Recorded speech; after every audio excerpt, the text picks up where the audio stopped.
बीते कुछ वर्षों में हमने देखा है कि चीन और अमेरिका के संबंध कुछ अच्छे नहीं रहे हैं। चीन ताइवान के बीच तनाव को लेकर अमेरिका ने हमेशा ताइवान का ही साथ दिया। अमेरिका चीन में बिगड़ते रिश्तों की वजह से दुनिया भर में कई देशों की चिंता बढ़ गई है। लेकिन बीते रविवार को अमेरिका के विदेश मंत्री एंटनी ब्लिंकन अपने 2 दिवसीय दौरे के चलते चीन पहुंच गए। बताया जा रहा है कि अमेरिका और चीन में बढ़ते तनाव को कम करने के लिए ब्लिंकन चीन पहुंचे और उन्होंने चीनी विदेशी मंत्री से 6 घंटे तक बातचीत की। इसके बाद सोमवार को ब्लिंकन की मुलाकात चीनी राष्ट्रपति शी जिनपिंग के साथ हुई।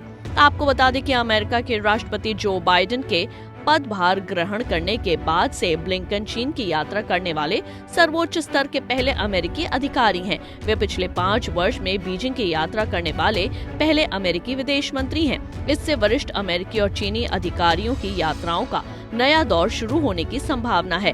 ऐसी संभावना है कि इसके बाद आगामी महीनों में शी और बाइडेन के बीच भी बैठक हो सकती है।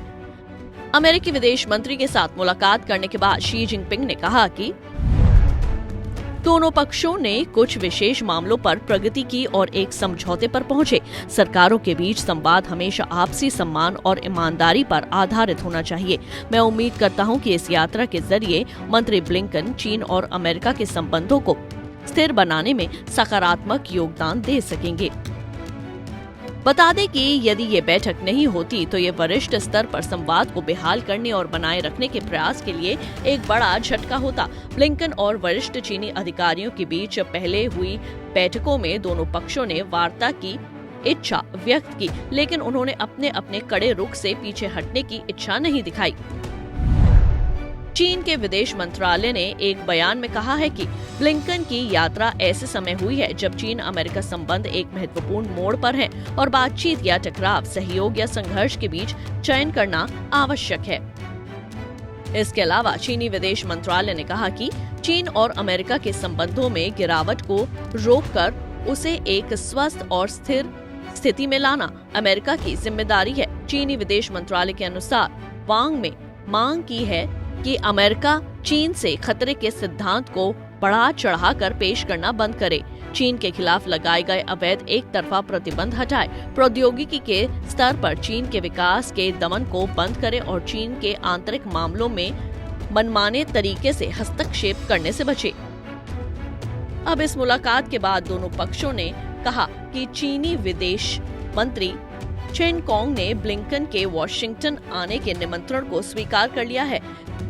चीन ने साथ ही स्पष्ट किया कि चीन अमेरिका के बीच संबंध अब तक के सबसे निचले स्तर पर हैं। अमेरिकी अधिकारी भी कई बार ये बात कह चुके हैं। बाइडेन और शी पिछले साल बाली में एक बैठक में ब्लिंकन के दौरे पर सहमत हुए थे। हालांकि अमेरिका के हवाई क्षेत्र में चीन का कथित जासूसी गुब्बारा नजर आने के बाद फरवरी में ब्लिंकन ने अपनी चीन की यात्रा रद्द कर दी थी। अब देखना ये दिलचस्प होगा कि चीन और अमेरिका के संबंध आने वाले समय में कितने सुधरते हैं। इन दोनों देशों के बीच तनाव कम करने के लिए डिप्लोमेसी किस तरह की भूमिका निभाती है। अमेरिका और चीन में बढ़ती नजदीकियों को लेकर आपके क्या विचार हैं और भारत पर चीन अमेरिका की नजदीकियों का क्या असर पड़ेगा, हमें कमेंट सेक्शन में जरूर बताएं। हमसे जुड़े रहने के लिए हमारे YouTube चैनल को सब्सक्राइब करें और नई वीडियो की नोटिफिकेशन के लिए बेल आइकॉन को दबाएं।